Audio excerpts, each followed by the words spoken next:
नमस्कार, आप देख रहे हैं हल्ला बोल टीवी। मैं हूं दीपक शर्मा और हम बात कर रहे हैं महागठबंधन की। महागठबंधन में ऐसी ऐसी चीजें हो रही हैं जिससे हर कोई दंग है। आप भी दंग हो जाएंगे, क्या कुछ हुआ है। आलमनगर सीट है, वहां से इंजीनियर नवीन निषाद हैं प्रत्याशी। वे आरजेडी के भी प्रत्याशी हैं और वे वीआईपी के भी प्रत्याशी। उन्होंने 2 बार नामांकन किया है, पहले आरजेडी के प्रत्याशी के तौर पर और फिर वीआईपी के प्रत्याशी के तौर पर। अब ऐसा कैसे हो गया, यह पूरी कहानी हम आपको सुनाते हैं। इंजीनियर नवीन निषाद को पहले राष्ट्रीय जनता दल ने अपना सिंबल दिया आलमनगर सीट से, तो इंजीनियर नवीन निषाद गए और अपना नामांकन दाखिल कर दिया। बाद में सीटों के बंटवारे में आलमनगर सीट दे दी गई मुकेश सहनी की पार्टी वीआईपी को, और वीआईपी ने नवीन निषाद को ही अपना प्रत्याशी बनाया। उसके बाद नवीन निषाद ने फिर से नामांकन दाखिल किया और वीआईपी कैंडिडेट, इस बार वीआईपी कैंडिडेट विकासशील इंसान पार्टी के कैंडिडेट के तौर पर। अब एक ही सीट आलमनगर से एक ही व्यक्ति नवीन निषाद, इंजीनियर नवीन निषाद ने 2 बार आवेदन किया है 2 पार्टियों के सिंबल पर। अब एक सिंबल, एक पार्टी के सिंबल पर उन्होंने जो आवेदन किया है वो खारिज होगा, और जाहिर तौर पर जैसे कि बातचीत चल रही है, आरजेडी के सिंबल वाला जो उनका नामांकन है वो खारिज होगा, क्योंकि जो समझौता हुआ है तेजस्वी यादव और मुकेश सहनी के बीच, उसमें यह सीट दे दी गई है मुकेश सहनी को। तो अब आलमनगर सीट से नवीन निषाद, इंजीनियर नवीन निषाद, जिन्हें तेजस्वी यादव ने प्रत्याशी बनाया था, वही प्रत्याशी रहेंगे, लेकिन सिंबल नहीं होगा आरजेडी का। सिंबल होगा किसका? सिंबल होगा वीआईपी पार्टी का, मुकेश सहनी का।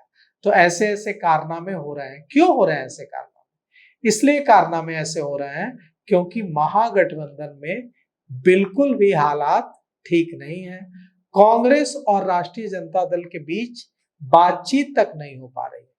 हालत यह है कि पूरी तरह से मिसकम्युनिकेशन की स्थिति हो गई है। पंचायत में आपने देखा था ना, पंचायत वेब सीरीज में, कि बोलचाल बंद है, वही बोलचाल कांग्रेस और आरजेडी में बंद हो गई है।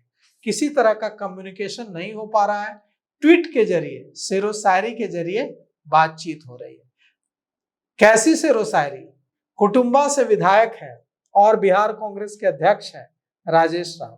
उन्होंने कल रात एक ट्वीट किया है माइक्रो ब्लॉगिंग साइट एक्स के अपने अकाउंट से, और उन्होंने कहा है कि दलित झुकेगा नहीं, दलित दबेगा नहीं। कौन दबा रहा है राजेश राम को? जदयू? बिल्कुल नहीं।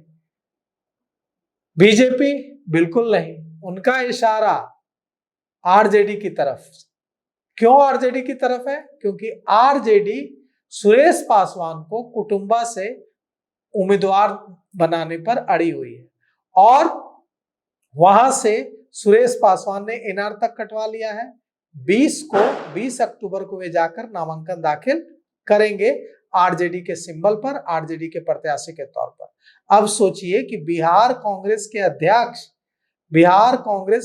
के जो अध्यक्ष हैं, अगर उनकी सीट पर आरजेडी उम्मीदवार दे रहा है तो महागठबंधन कहां बचा?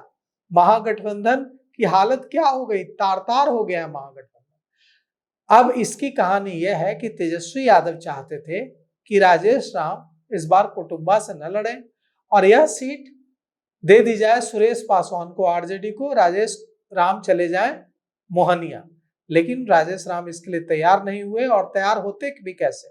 राजेश राम का परिवार इस सीट से, राजेश राम के पिता उनके यहां से विधायक रहे हैं, अविभाजित बिहार में मंत्री रहे हैं दिलकेश्वर राम। 7 बार यहां से उनके परिवार के राजेश राम और उनके पिता यहां से विधायक चुने गए। राजेश राम ने यह सीट छोड़ने से इनकार कर दिया, और अब तेजस्वी यादव यहां से उम्मीदवार प्रत्याशी उतारने पर आमादा है। और सोचिए कि जब कुटुंबा में यह हालत है तो बछवाड़ा में कैसी हालत है। बछवाड़ा में सीपीआई के अवधेश राय सीपीआई से सिंबल पा चुके हैं, और इधर से शिव प्रकाश गरीबदास कांग्रेस से सिंबल पा चुके हैं। वारसलीगंज में क्या हालत है? वारसलीगंज में मंटन सिंह कांग्रेस से उम्मीदवार हैं, और इधर राष्ट्रीय जनता दल ने बाहुबली अशोक महतो की पत्नी अनीता को सिंबल थमा दिया है। ये हालात और भी कई सीटों पर है। घोसी सीट ले लीजिए, घोसी सीट माले ने सिंबल दे दिया है। किसे सिंबल दे दिया है? रामबली यादव को घोसी सीट से। और राजद भी वहां का, राजद की ओर से जो हमें खबर मिल रही है कि वहां राहुल शर्मा लड़ेंगे चुनाव। ऐसी कई सीटों पर मामला फंस रहा है। टिकारी में मामला फंस रहा है। टिकारी में कहा जा रहा है कि अखिलेश प्रसाद सिंह के बेटे चुनाव लड़ेंगे, आकाश, कांग्रेस के टिकट पर, और इधर आरजेडी भी वहां से प्रत्याशी देने पर आमादा है। तो सब गड़बड़ हो गया है, सब पूरा महागठबंधन बिखर रहा है और एक एक सीट पर दो दो उम्मीदवार महागठबंधन के उतर रहे हैं। ऐसे में कहां बचा महागठबंधन?